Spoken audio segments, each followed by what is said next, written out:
Muy buenos días, Jorge. Muy buenos días, doctor Giancarlos. Para nosotros es un gran gozo, un gran privilegio el continuar con nuestro programa de discipulado. En el día de ayer iniciamos toda esta experiencia hablando acerca del problema fundamental que tiene cada persona que habita en este planeta. En el día de hoy estaremos entrando ya un poquito más en materia. Estaremos entrando al primer tema del manual, se titula El propósito de la Biblia. El propósito de la Biblia. Entre los objetivos que tenemos en este tema se encuentra mostrar que el propósito de las Escrituras es darnos sabiduría en el tema de la salvación por medio de la fe en Cristo Jesús. Esa es la razón de ser de la palabra de Dios.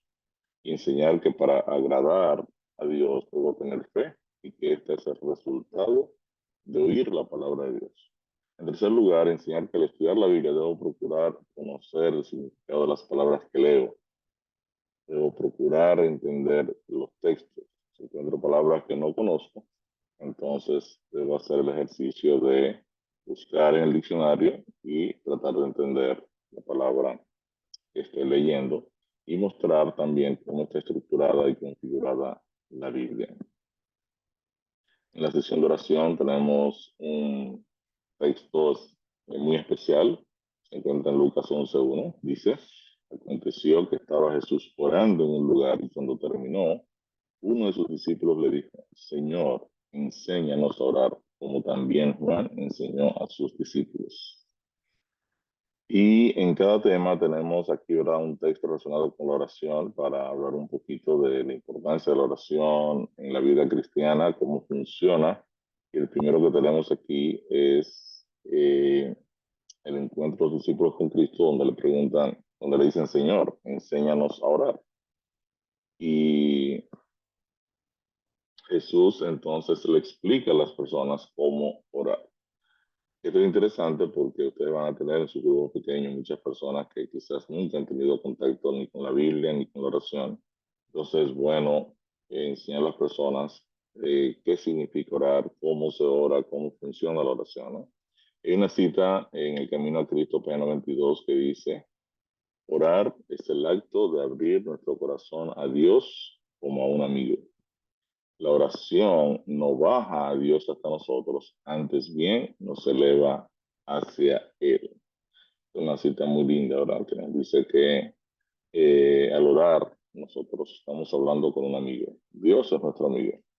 Entonces tenemos que ayudar a las personas para que puedan entender que orar no es repetir, rezar, repetir las mismas cosas, sino que cuando vamos ante el Señor, vamos ante una persona muy inteligente que nos escuche y con esta persona pues podemos externar nuestras preocupaciones, nuestras alegrías, nuestros temores, nuestras inquietudes, plantearle ¿verdad? Que necesitamos de su dirección, de su sabiduría, o que nos ayude a resolver alguna situación eh, de carácter que tengamos. Quiere decir que cuando hablamos con Dios, estamos hablando como cuando hablamos con un amigo. Somos abiertos, somos sinceros, le externamos, ¿verdad? Nuestras ideas, nuestros planes, y es la manera en cómo nos relacionamos con Dios. Así que yo también quiero orar para presentarme delante de Dios en el Espíritu de su palabra en esta mañana. Querido Padre bueno, te queremos agradecer por tu gran amor, tu gran cuidado, tu gran misericordia para con nosotros. En esta hora queremos pedirte tu dirección.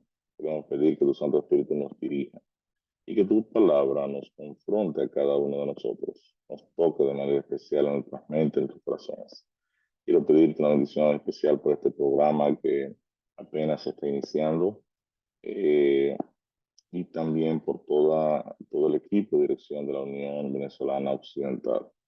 Dirígelos, oh Dios, sé con ellos también y prospera este esfuerzo, esta iniciativa que ellos te han pedido y que quieren llevar a cabo para aportar a esta gran misión de llevar tu evangelio al mundo entero. Síguenos dirigiendo, Señor, en esta hora y es en el nombre de Jesús que te pedimos estos favores. Amén, Señor. Y en el versículo relacionado con el tema se encuentra en 2 Timoteo 3:15 y dice, y que desde la niñez has sabido las sagradas escrituras, las cuales te pueden hacer sabio para la salvación por la fe que es en Cristo Jesús. Quiere decir que este va a ser, digamos, el objetivo central del tema de hoy. Mostrar que el objetivo o la razón de ser de las Sagradas Escrituras es darnos sabiduría en el tema de cómo alcanzamos la salvación por medio de la fe en Cristo Jesús.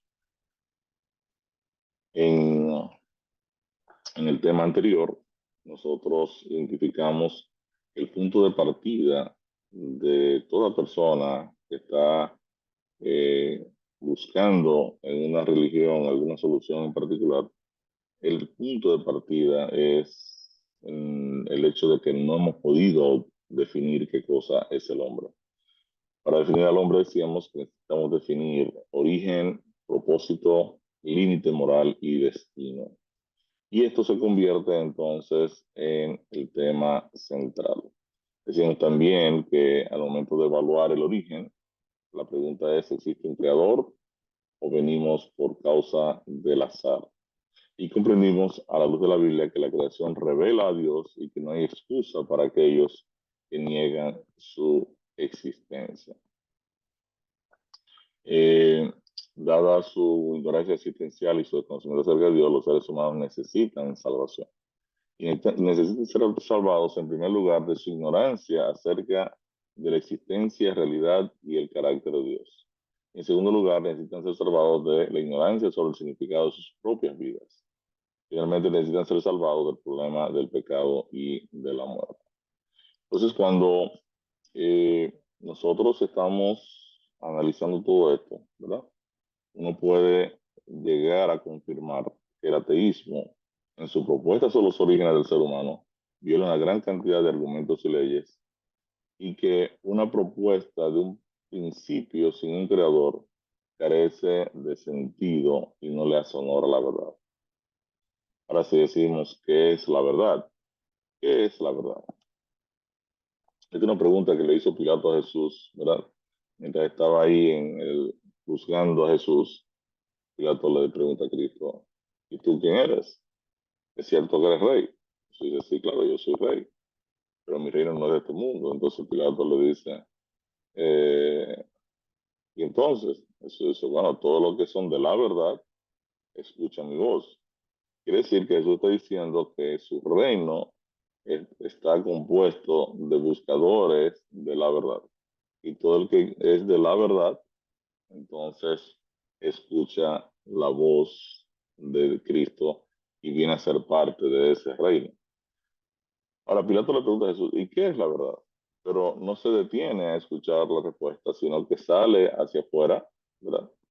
Y al ver la multitud, entonces eh, les pregunta a la multitud, ¿qué yo voy a hacer con Cristo, no? Con este que ustedes llaman el Cristo. ¿Qué es la verdad? Esta es una pregunta muy interesante porque es la pregunta que Pilatos hace en Juan 18:38. Nosotros vamos a la Biblia, la verdad está estructurada en 5 grandes pilares. O sea, hay 5 elementos que en la Biblia se presentan como la verdad. El primer pilar es que Dios el Padre es la verdad. Usted lo encuentra en Salmo 31:5. Dice, oh Jehová, Dios de verdad. Dios el Padre es la verdad. También Dios el Hijo es la verdad. Cuando eso dice en Juan 14:6, yo soy el camino y la verdad y la vida. Quiere decir que tanto un conocimiento de Dios el Padre como un conocimiento de Dios el Hijo es un conocimiento sobre la verdad. Cuando vamos a la Biblia también, en 1 Juan 5:6, dice que el Espíritu es la verdad. ¿Eh? El Espíritu Santo es la verdad. Quiere decir que estamos hablando ahora que toda la estructura de la deidad está centrada en la verdad.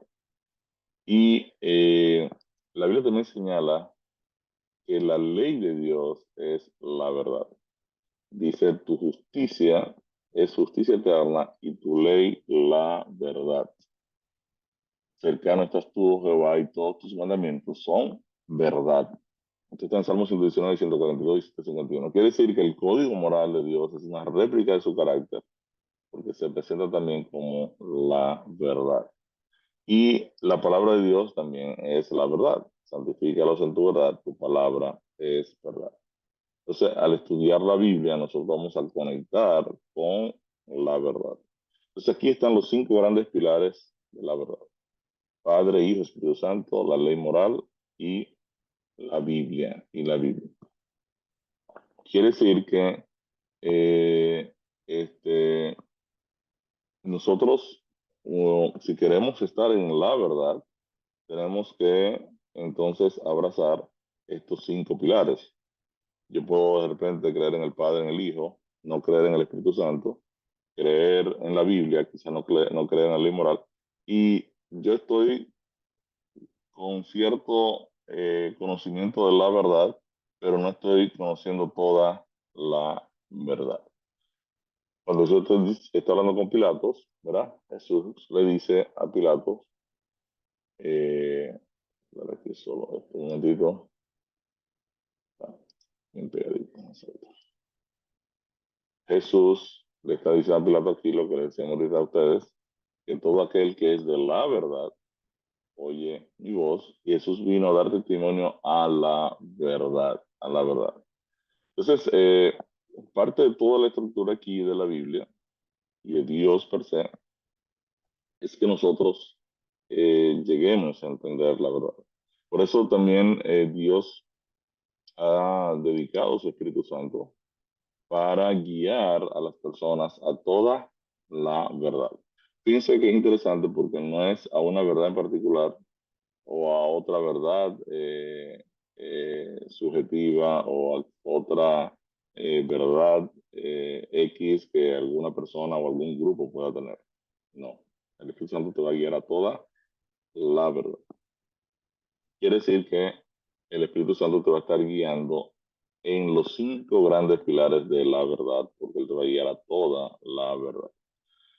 Eh, Dios, su código moral, su palabra actúan de conjunto y nos revelan todo lo necesario para entonces nosotros comprender a la luz de la verdad nuestro origen, propósito, límite moral y destino.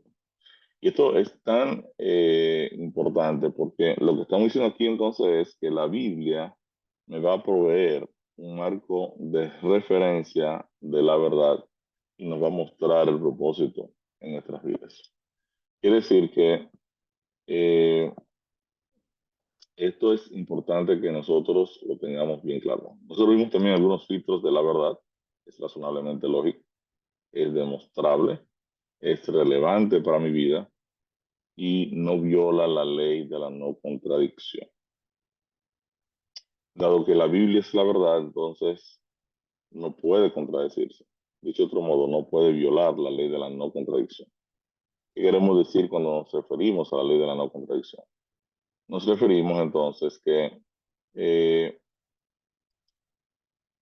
yo no, a través de la ley de la no contradicción, esta ley establece que es imposible que atributos contrarios puedan pertenecer al mismo tiempo a un mismo sujeto. O sea, yo no puedo pensar en que yo voy a estar en 2 posiciones distintas al mismo tiempo, ¿verdad? En un mismo lugar. La palabra contradicción viene de contra, que es contrario, y dicción, que es hablar, ¿verdad? Contradicción es hablar contrario. Entonces, en el proceso de aprendizaje, nosotros, los seres humanos, nunca violamos la ley de la no contradicción. Contradicción es tratar de establecer que un argumento A es igual a su contrario o a su negación. Cuando yo digo que el argumento A es correcto, la negación de A no puede ser correcta, porque si A es verdad, lo contrario de la verdad es el error. Entonces, cuando nosotros entendemos esto, entonces es un buen punto de partida al momento de tratar con la Biblia. Analicemos una contradicción en la Biblia. Por ejemplo, Génesis 2, 17, Dios le dice a Adán y a Eva, ¿verdad? que no desobedezcan su palabra, que no coman del fruto del árbol de la ciencia del bien y del mal. Si usted lee Génesis 2, 10 y 17, dice el texto, y mandó Jehová Dios al hombre diciendo, de todo árbol del huerto podrás comer, mas del árbol de la ciencia del bien y del mal no comerás, porque el día que de él comieres, ciertamente morirás. Quiere decir que en Génesis 3, 4 y 5, en Génesis 2, perdón, Dios está aclarando al hombre que no debe comer del árbol. Sin embargo, en Génesis 3, 4 y 5, la serpiente viene y dice algo que es contrario. La serpiente dice a la mujer, ustedes no van a morir. Dios sabe que el día que ustedes coman, vuestros ojos serán abiertos y serán como dioses, sabiendo el bien y el mal. Si hacemos un análisis de matemática lógica aquí, hay dos sentencias, ¿verdad? Hay declarantes, hay una premisa y hay una conclusión. Dios dice, si comes, entonces mueres. La serpiente dice, si comes, entonces no mueres. Entonces aquí vemos que hay dos posicionamientos que son contrarios. Y Adán y Eva entendieron la contradicción. Ellos de todos modos escogieron seguir la serpiente, ¿verdad? La propuesta de la serpiente, pero la propuesta de la serpiente claramente contradice o se opone a la declaración de Dios. Entonces aquí es importante señalar que en sus enseñanzas la Biblia no se va a contradecir. Al estudiarla podemos encontrar declaraciones paradójicas. Una paradoja es algo que luce contrario, ¿verdad? Así como misterios, pero nunca contradicciones. Al estudiar el texto sagrado en su contexto, podemos descubrir grandes verdades que transformarán nuestras vidas.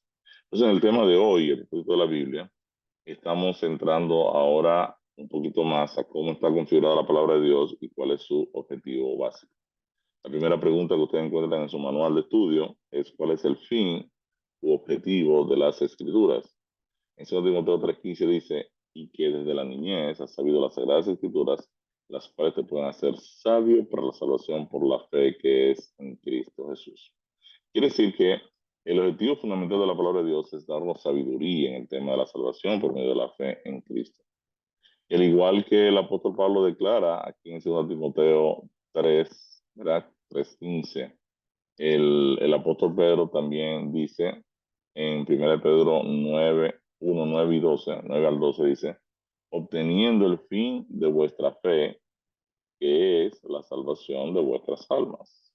Y ahora él dice, los profetas que profetizaron de la gracia destinada a vosotros, inquirieron y diligentemente indagaron acerca de esta salvación, escudriñando qué persona y qué tiempo indicaba el Espíritu de Cristo que estaba en ellos, el cual anunciaba de antemano los sufrimientos de Cristo, las glorias que vendrían tras ellos.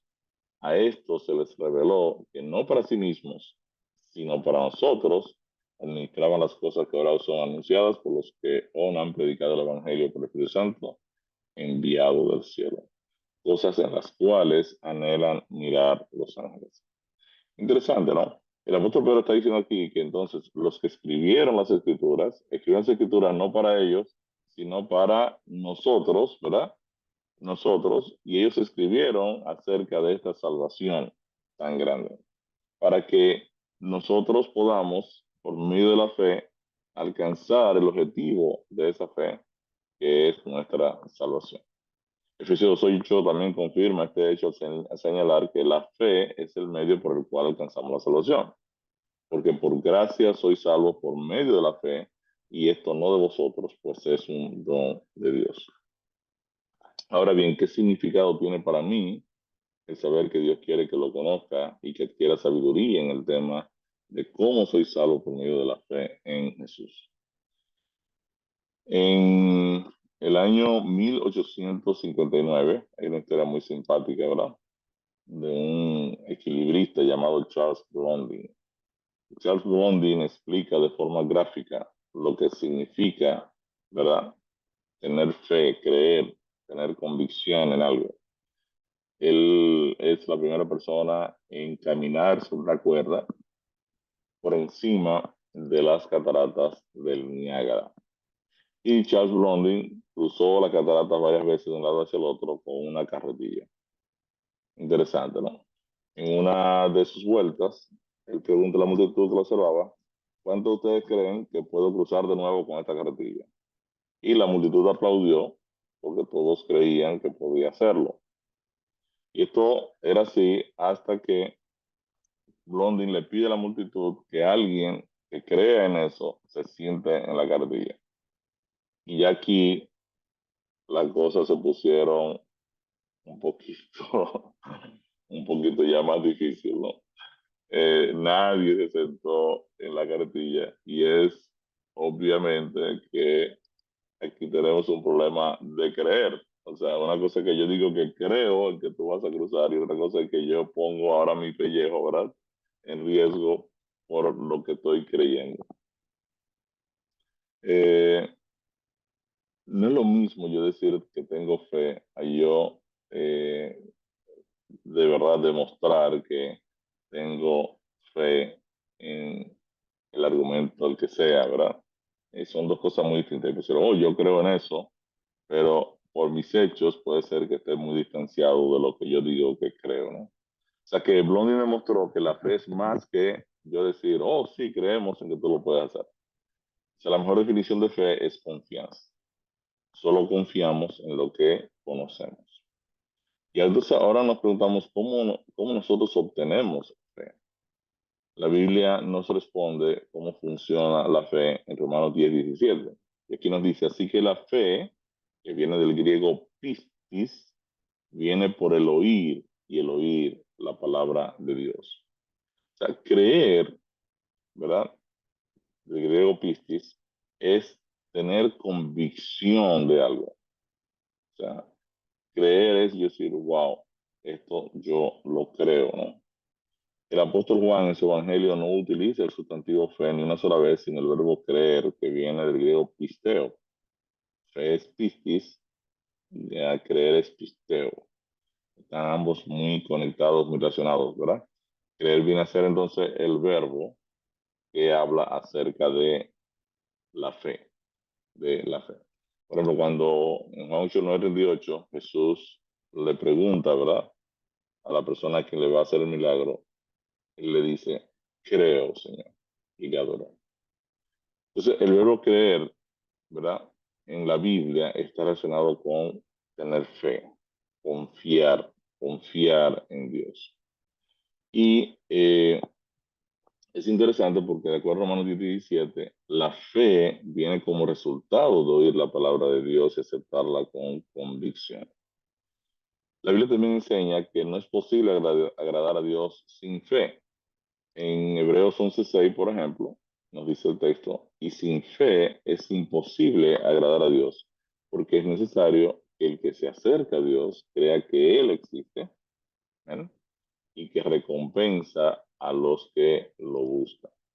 Quiere decir que, de acuerdo aquí al texto, ¿verdad? No es posible agradar a Dios si yo no confío en Dios, si no voy a a creer, a tener confianza en el Señor, ¿verdad? Es imposible agradarlo. Entonces, si no es posible agradar a Dios sin fe y la fe viene por el oír la palabra de Dios, nosotros podemos concluir entonces que en el plano espiritual solo podemos agradar a Dios cuando empezamos ahora a profundizar en el estudio de su palabra para obtener la fe que me va a permitir entonces agradarle y confiar en él. Eh, y aquí es donde radica la importancia de yo involucrarme en el estudio de la palabra de Dios. La palabra de Dios me va a proveer la fe, ¿verdad? Al venir el conocimiento de la palabra de Dios, entonces en nuestra mente se va a producir la convicción, el creer, ¿verdad? Y por medio de la fe, entonces ahora nos movemos ahora a agradar a Dios. Quiere decir que no es posible que yo trate de agradar a Dios si no estudio la Biblia, porque la Biblia es de donde me va a surgir la fe. Al oír la palabra de Dios, entonces va a venir la fe. Y con la fe agrado a Dios. ¿Ven? Esa es la secuencia. Ahora, en la Biblia, por ejemplo, la Biblia se presenta como una espada. Usted lo encuentra eso en Efesios 6:17. Se llama la espada del Espíritu. ¿verdad? Y también en Hebreos 4:12 dice, porque la palabra de Dios es viva y eficaz y más cortante que toda espada de dos filos. Y debido a que las espadas cortan, podemos tener la seguridad de que al leer la Biblia seremos cortados y transformados completamente. Entonces es por eso que no debemos desanimarnos al ser confrontados por su lectura. Entonces cuando nosotros estudiamos la Biblia, ¿verdad? También tenemos que tener cuidado de procurar entender el texto. Nosotros tenemos que tener el cuidado para entender la palabra. Y vamos a usar un versículo, por ejemplo. Usted lee 1 de Juan 4:10, un texto muy bonito, trata en cuál es el fundamento del amor. Y el texto dice, en esto consiste el amor, no en que nosotros hayamos amado a Dios, sino en que Él nos amó a nosotros y envió a su Hijo en propiciación por nuestros pecados. Entonces aquí nos encontramos con una palabra que no es típica en nuestro lenguaje, que es la palabra propiciación, ¿verdad? Eh, es una palabra que yo ahora quizás no la entiendo, quizás no la he visto antes, o quizás la he escuchado y puedo estar infiriendo que puede significar una cosa, pero en realidad aquí tengo una palabra que no, no he tenido mucho contacto con ella, ¿no? Entonces, en la Biblia, esta palabra propiciación se usa en varias ocasiones. Por ejemplo, en 1 Juan 2:2 dice, y Él, hablando de Jesús, es la propiciación por nuestros pecados, y no solamente por los nuestros, sino también por los de todo el mundo. En Romanos 3:24-26 dice, siendo justificados gratuitamente por su gracia, mediante la redención que es en Cristo Jesús, a quien Dios puso como propiciación por medio de la fe en su sangre, para manifestar en en este tiempo su justicia, a fin de que el ser justo el que justifica el que es de la fe de Jesús. Quiere decir que aquí encontramos nuevamente la palabra propiciación. ¿Para qué es propiciación? Entonces, esto es una pregunta que muchas veces hacemos en nuestros grupos. Interesante cómo las personas, pues, tratan de adivinar qué es propiciación. Entonces, en la Biblia no adivinamos. O sea, cuando tengo una palabra que no es típica, entonces yo debo procurar conocer, ya sea preguntándole a un tercero, ya sea buscando en el diccionario, ¿no? Eh, en el griego clásico, la palabra hilasterion, que es la que se traduce en español como propiciación, ¿verdad? Es aplacar la ira, apaciguar la ira, ¿verdad? En algunas ocasiones se traduce como expiación, cubrir, lavar, limpiar, pero propiciación tiene como fundamento aplacar la ira, calmar la ira. Entonces, en el cristianismo, la propiciación nos enseña que Dios entrega a Cristo como la ofrenda que aleja su desagrado, ¿verdad? Y ofensa eh, por el tema del pecado. O sea que lo que hace la palabra propiciación es que entonces nos enseña, ¿verdad? Que la ira de Dios que gravita sobre el problema del pecado, Dios la va a propiciar, Dios va a poner la ofrenda. Si ustedes analizan, lo interesante de esto es que antiguamente, cuando había algún evento que afectaba a una comunidad, por ejemplo, entraba un huracán en un sitio, los griegos decían, wow, el dios Eolo, el dios del viento, está enojado. Vamos a darle una ofrenda para apaciguar la ira del dios Eolo, el dios del viento, ¿no? El cristianismo no funciona así, las cosas son distintas. Lo que el texto me está diciendo es que si Dios puso como el elemento central para aplacar su ira, pone la ofrenda, pone como ofrenda a Cristo, entonces eh, no es el adorador que trae la ofrenda, es Dios quien pone la ofrenda para calmar su ira frente a la mecánica del pecado. Entonces, a diferencia de las religiones paganas, donde el adorador viene a tratar de apaciguar la ira del Dios, por la razón que sea, en la palabra de Dios se nos enseña que es el propio Dios quien pone la ofrenda con la cual va a apaciguar su ira frente al problema del pecado. Entonces no eres tú, no soy yo quienes ponemos la ofrenda para calmar a Dios, sino que es Dios quien pone la ofrenda y pone de ofrenda a Cristo. En otras palabras, Dios está trabajando en la problemática de el pecado, ¿verdad? Eh, lo que el pecado provoca en Dios es, el escritor bíblico lo llama, es ira, ¿no?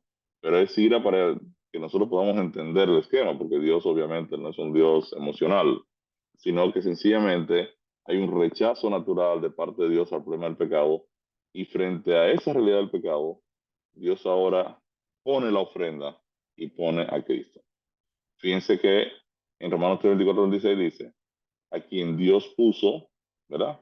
Como propiciación por medio de la fe en su sangre para manifestar su justicia a causa de haber pasado por alto en su paciencia los pecados pasados, con la mira de manifestar en este tiempo su justicia, a fin de que Él sea el justo, el que justifica al que es de la fe de Jesús.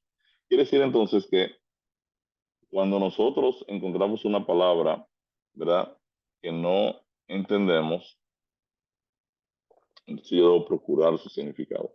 Solo entender, por ejemplo, el concepto de la propiciación me abre ahora toda una cantidad de enseñanzas y principios que me van ahora indicando, ¿verdad? Cómo está estructurado el Evangelio y cuál es entonces la razón del ministerio de Cristo y la razón por la cual Cristo vino.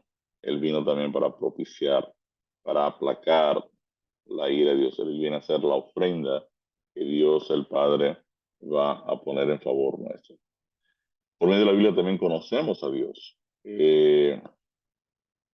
La Biblia es el principal medio a través del cual nosotros vamos a conocer a Dios, y es por medio de la Biblia que Dios se revela.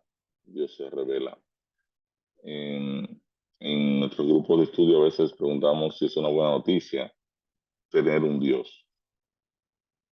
La mayoría de personas dicen, oh, sí, claro, es una buena noticia tener un Dios. Entonces, volvemos a preguntar, ¿es una buena noticia tener un esposo? ¿Cuál sería la respuesta a esa pregunta? A veces las personas se quedan pensando, bueno, sí, es una buena noticia. Entonces, volvemos a preguntar, ¿es una buena noticia tener un vecino? Un vecino, ¿es una buena noticia yo contar con un vecino? Y en ocasiones las personas vuelven y dicen, sí, sí, es una buena noticia. ¿Cuál es la respuesta real? La respuesta real es una palabra clave, eso depende. Si es una buena noticia tener un vecino, bueno, eso depende. Hay vecinos que tú no quieres tener. Es una buena noticia tener un esposo. Eso depende qué tipo de esposo es, ¿verdad? Hay un famoso refrán que dice hoy en día, mejor solo que mal acompañado, ¿cierto? Entonces, eso depende. A la pregunta, ¿es una buena noticia tener un Dios? La respuesta automática es, eso depende de cómo es ese Dios. Entonces, es obvio que no es tan sencillo como decir, oh, yo creo en Dios. Sí, ¿cómo es el Dios en el que tú crees? Pues aquí tenemos una situación de que yo necesito conocer a Dios, porque la pregunta no es una buena noticia tener a Dios, sino tener un Dios. ¿Ven? Si yo necesito ahora, si la buena noticia depende de cómo es ese Dios, entonces tengo ahora que tratar de averiguar cómo es ese Dios. Nosotros ponemos un ejemplo que también me pareció muy interesante. Digamos que yo antes de casarme, veo a lo que ve mi esposa, ¿sabes? Pienso así, digo, wow, lo mejor que le puede pasar a esa chica es casarse conmigo. Entonces, yo les pregunto a ustedes, ¿qué tendría yo que hacer para que esa chica llegara a mi misma conclusión? Y interesante porque muchas veces personas dicen, bueno, te estaba siendo muy orgulloso, o te está privando mucho. Eh, bueno, si yo estoy convencido de que lo mejor que le puede pasar a esa chica es casarse conmigo, la pregunta es qué tendría yo que hacer para que ella llegue a esa misma convicción. Sí, tendría que revelarme, tendría que mostrarme, darme a conocer. O sea, Si Dios está convencido que lo mejor que me podría pasar es iniciar una relación con Él, entonces yo le pregunto qué tendría Dios que hacer para que yo pueda llegar a esa misma conclusión. La respuesta es, Él tendría que revelarse, darse a conocer. Y es por esta razón que Dios nos da la Biblia. O sea, por medio de la Biblia, Dios se va a revelar, se va a dar a conocer, se va a mostrar, va a dar a conocer su carácter, para que cuando yo ahora estudie cómo es Dios, yo diga, wow, yo quiero ese Dios. Quiere decir que por medio de la palabra, entonces Dios se va a revelar. Por medio de la Biblia, vamos a conocer a Dios. En Juan 17:3, la Biblia dice, y esta es la vida eterna, que te conozcan, ginosco, un conocimiento íntimo, que te conozcan a ti, el único Dios verdadero, y a Jesucristo a quien has enviado. Entonces, esto es bien importante. Uno de los escritores cristianos muy reconocidos, A. W. Tozer, en el conocimiento del Dios Santo, él pone algunos puntos sobre las IES cuando él declara en su libro El conocimiento del Dios Santo lo siguiente. Él dice, es muy natural que un Dios engendrado en las sombras de un corazón caído no sea una verdadera semejanza del Dios verdadero. El Señor le dice al malo en el Salmo 50, tú pensabas que yo era totalmente igual a ti.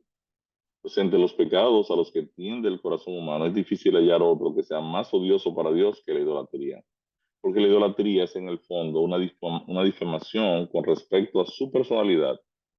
El corazón idólatra da por sentado que Dios es otro distinto a quien es y sustituye al Dios verdadero por otro hecho a su propia semejanza.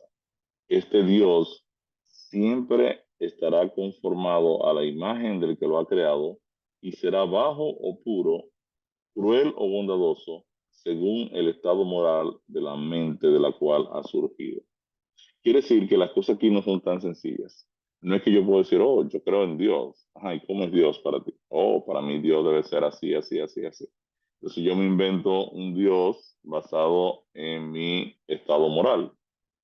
Eso esto es bien delicado porque eh, eh, la idea aquí no es que tú te inventes un Dios, ¿verdad?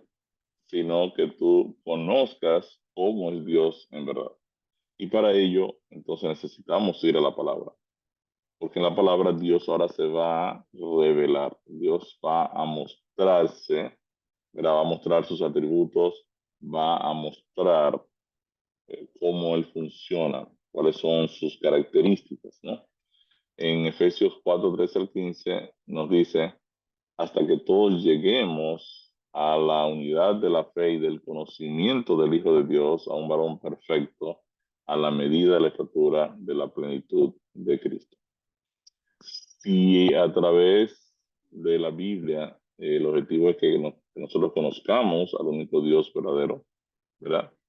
Eh, entonces, nuestra salvación, dice Juan 17:3, la salvación está ligada al conocimiento que yo tengo del Dios verdadero y de Jesucristo, su Hijo, que también es parte de la deidad. Nuestra vida eterna está anclada en conocer cómo es Dios y cómo Él nos ha regalado la salvación por medio de Cristo. Entonces, debe ser nuestro primer objetivo conocer, entender y conocer a Dios. Ese debe ser nuestro primer objetivo. Hablábamos que cuando partimos del hecho de que tenemos que definir si Dios existe o no existe, entonces eh, vimos que la secuencia lógica de la creación nos lleva entonces a considerar la existencia de una causa no causada, eterna e inamovible. Y esa causa es Dios. Entonces, ahora, una vez confirmado que el hecho de que Dios existe, ahora debe ser mi objetivo que entender y conocer a Dios.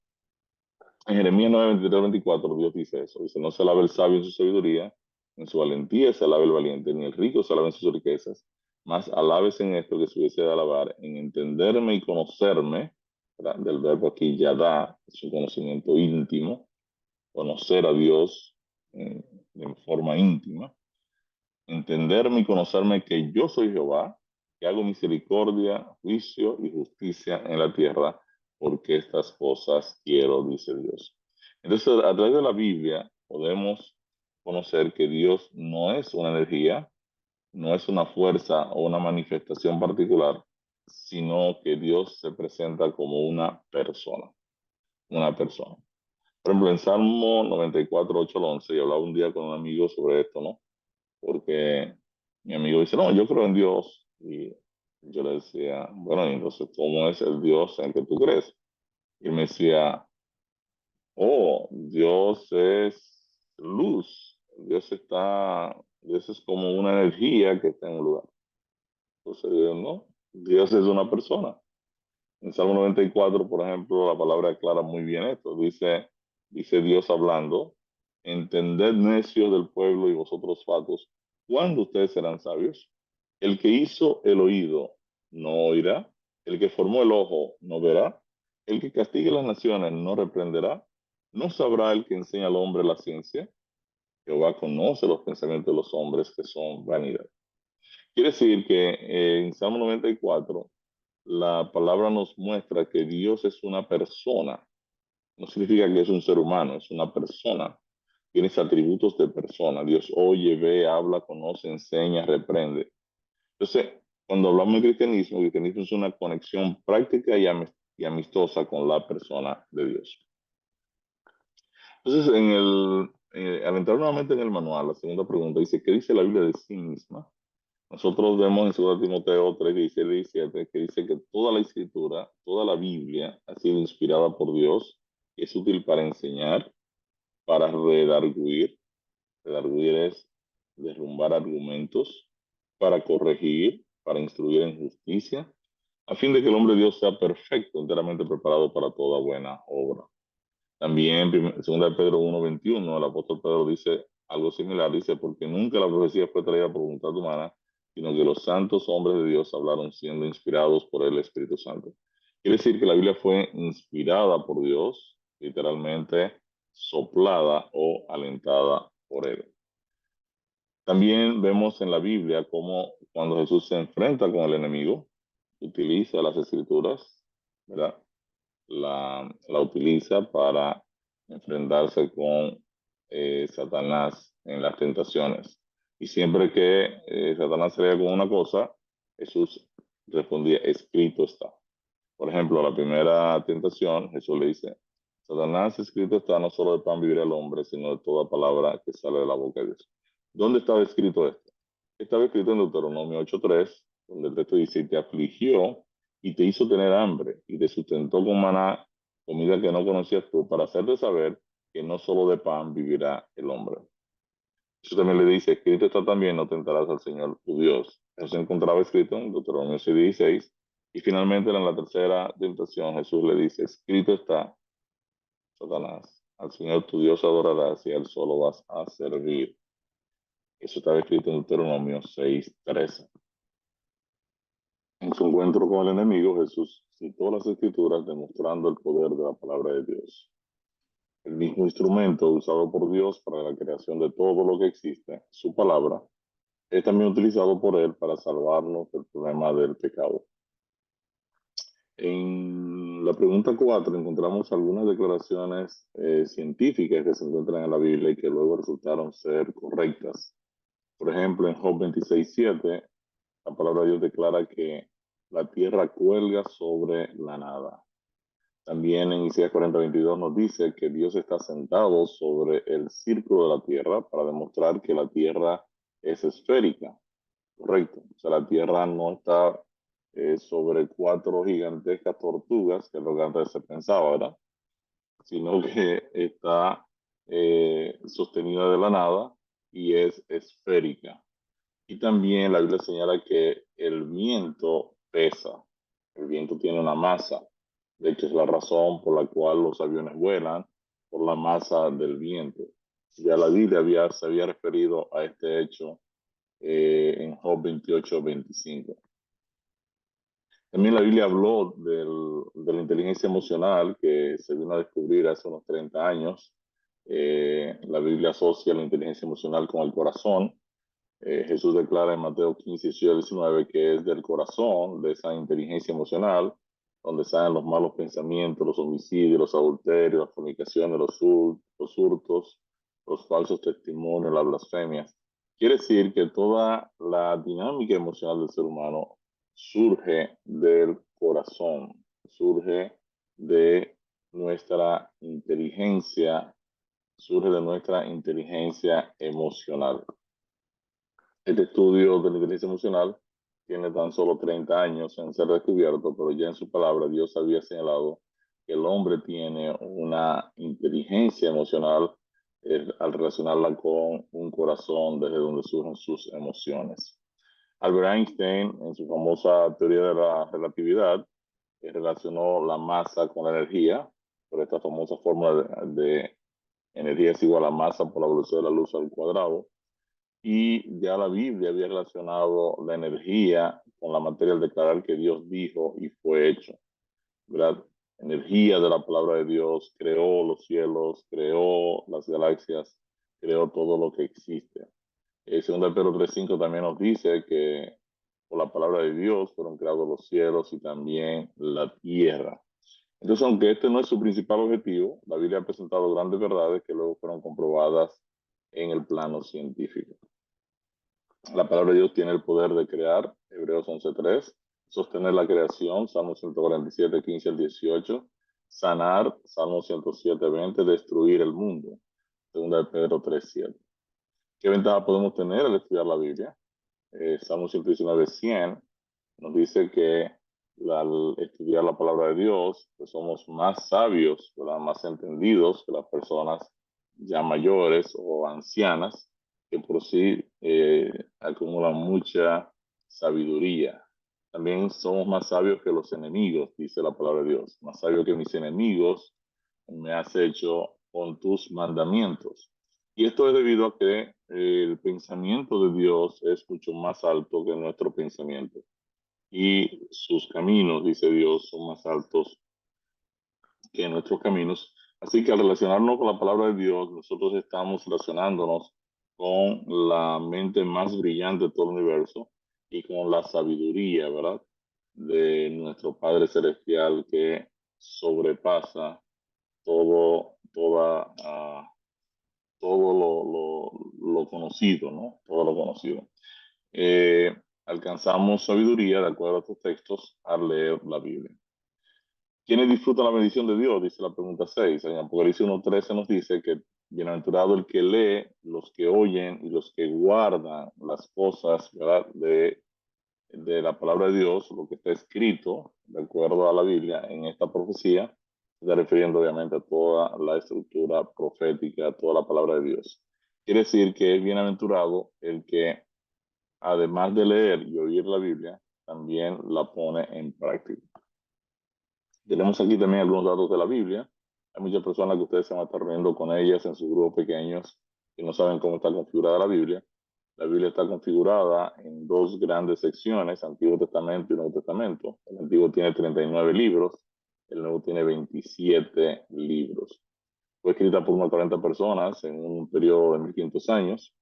Y el Antiguo Testamento está dividido en 5 grandes secciones. La ley, los libros de Génesis hasta Deuteronomio, libros de historia eclesiástica, libros que se leen en formato de historias, porque así están configurados. Son los libros que van desde de Josué hasta Esther. Luego están los libros de sabiduría y poesía, que son los libros que van de Job, Salmos, Proverbios, Eclesiastés, Cantares, están escritos en lenguaje poético, en un formato poético. Luego tenemos los profetas menores, Oseas, Joel, Amós, Abdías, Jonás, Miqueas, Nahum, Habacuc, Sofonías, Ageo, Zacarías y Malaquías, y finalmente los profetas mayores, Isaías, Jeremías, Lamentaciones, Ezequiel y Daniel.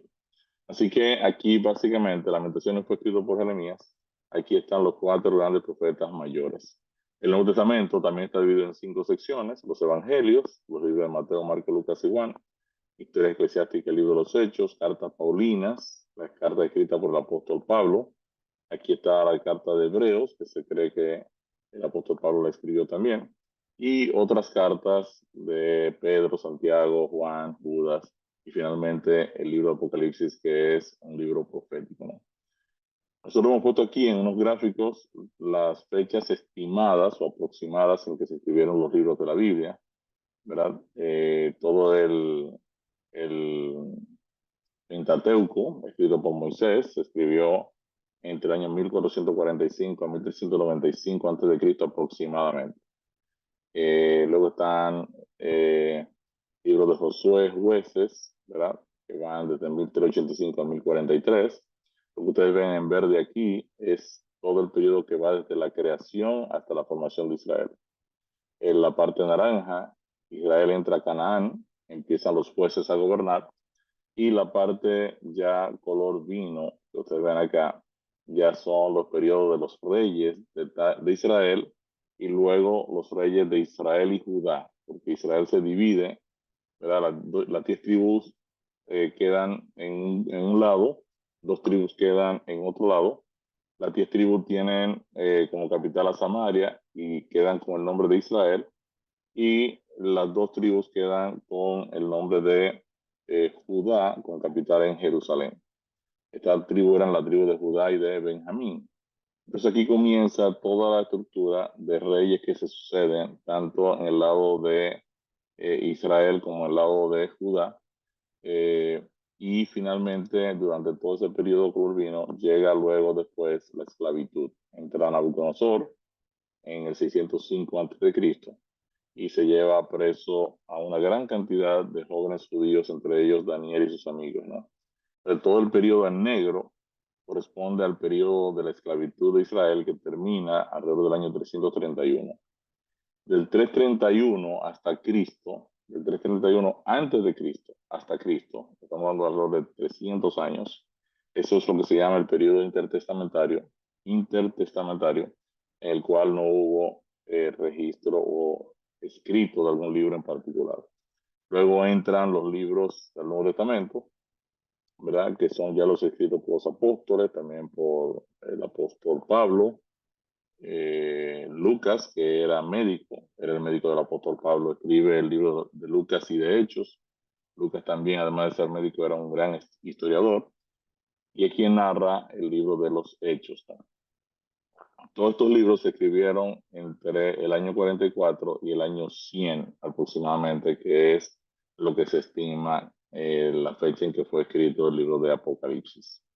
Aquí hay una síntesis básicamente de la Reina Valera. La Reina Valera 60 cuenta con 66 libros, 1189 capítulos, 31.102 versículos. La Biblia fue originalmente escrita en 3 idiomas: hebreo, todo el Antiguo Testamento está en hebreo, hay una pequeña porción que está en arameo, tiene que ver con el libro de Daniel 1 a Daniel 7, y todo el Nuevo Testamento fue escrito en su gran mayoría en griego, ¿no? Nosotros podemos dividir la Biblia por su contenido en libros históricos, libros poéticos, los evangelios, las cartas y la profecía, y aquí hay una descripción de cada uno de ellos, ¿no? En el caso de la historia, todos los libros que están escritos en formato de historias, estos libros se entienden como se leen. En uno de estos libros, pues, uno lee la historia de que Abraham salió con Isaac y fue al monte Moria. Eso es lo que quiere decir. No necesito ser teólogo para saber que Abraham salió con Isaac al monte Moria. Estos libros escritos en formato de historia, pues se leen de esa manera, ¿no? Luego tengo libros poéticos, como Job, Salmos, Proverbios, que están escritos en un lenguaje poético. Al interpretarlo, tengo que saber que probablemente el escritor está utilizando una figura poética para expresar una idea. Salmo 23:1 dice: Jehová es mi pastor, nada me faltará. O sea, Jehová no es un pastor y tampoco nosotros somos ovejas. Pero yo inmediatamente entiendo a través de la declaración: Jehová es mi pastor, nada me faltará, que aquí yo tengo un elemento poético, ¿no? Que quiere expresar el tipo de amor o de cuidado que Dios tiene para con cada uno de nosotros. Luego está la subdivisión de evangelios, que son lo que tienen que ver con la historia de Cristo. Básicamente, estos libros comprenden estas historias de la vida de Jesús, sus parábolas, sus profecías del tiempo del fin, eh, también historias particulares, eventos que pasaron con Cristo.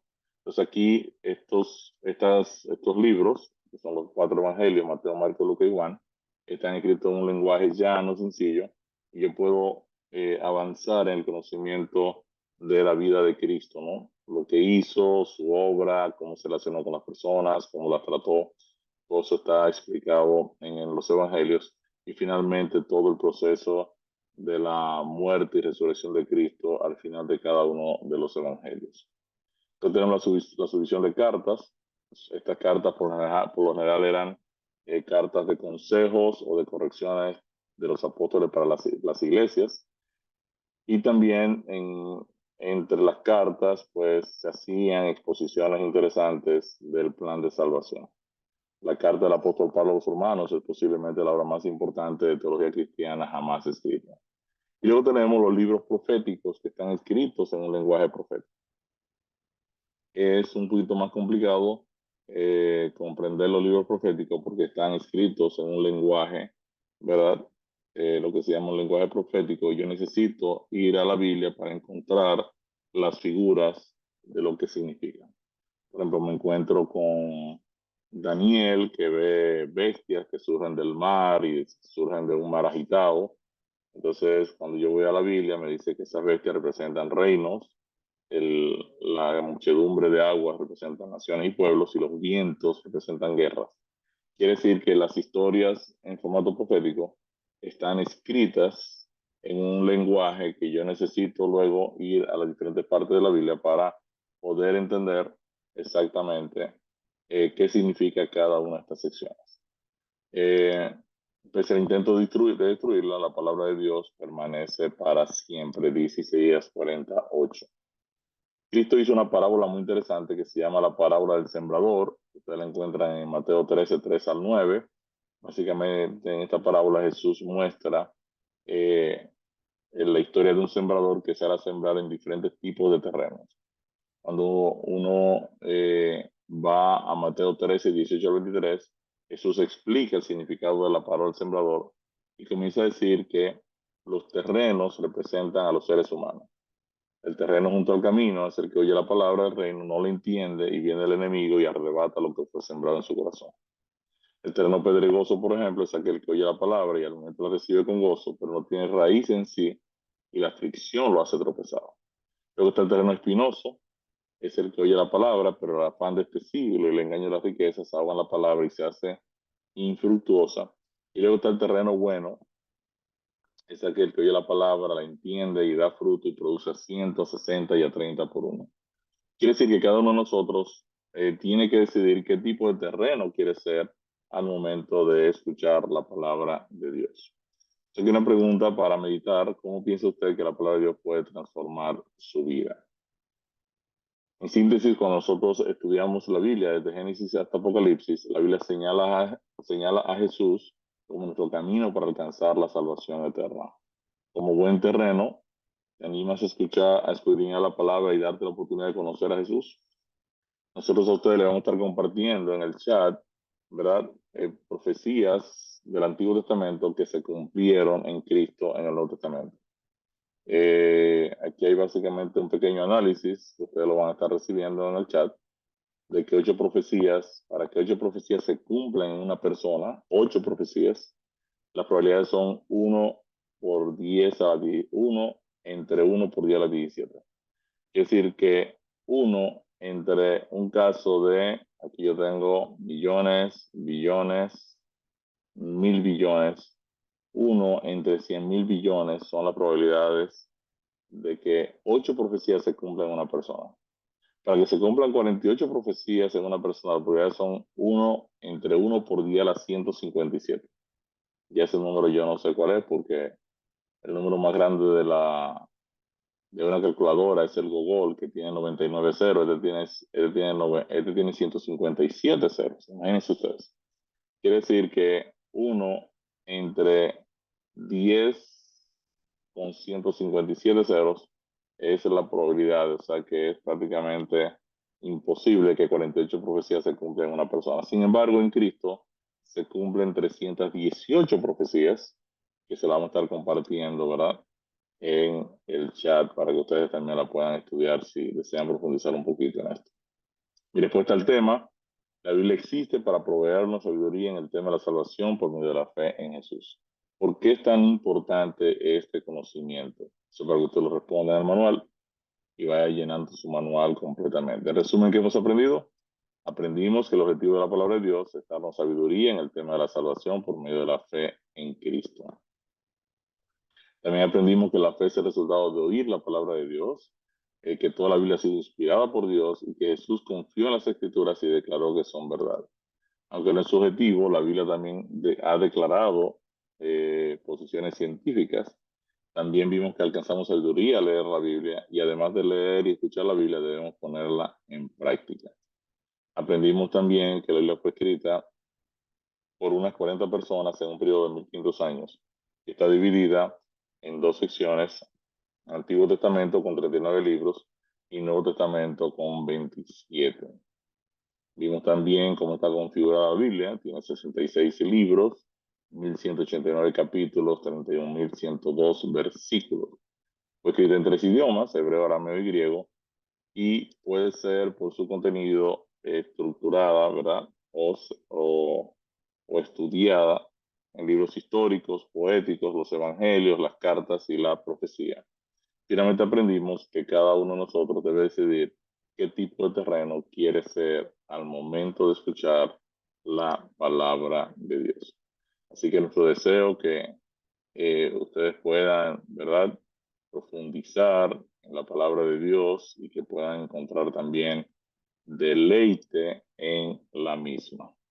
¿Qué les parece si oramos para terminar el tema de hoy? Querido Padre Celestial, te queremos dar gracias por tu palabra. Gracias porque por medio de esta nosotros encontramos el camino de la salvación eterna por medio de creer en Cristo Jesús, por medio de la fe, oh Dios. Queremos pedirte, oh Señor, que tú sigas bendiciéndonos a cada uno de nosotros, que tú bendigas a tu iglesia, que tú bendigas a cada persona que ha aceptado a Jesús como un Salvador personal y que tú nos ayudes a ser instrumentos de salvación, que podamos multiplicarnos cada día y compartir tu palabra entre nuestros amigos y relacionados. Síguenos bendiciendo, Padre querido, y por favor lo presentamos delante de ti, en el nombre de Cristo Jesús. Amén, Señor. Amén. Dios les bendiga.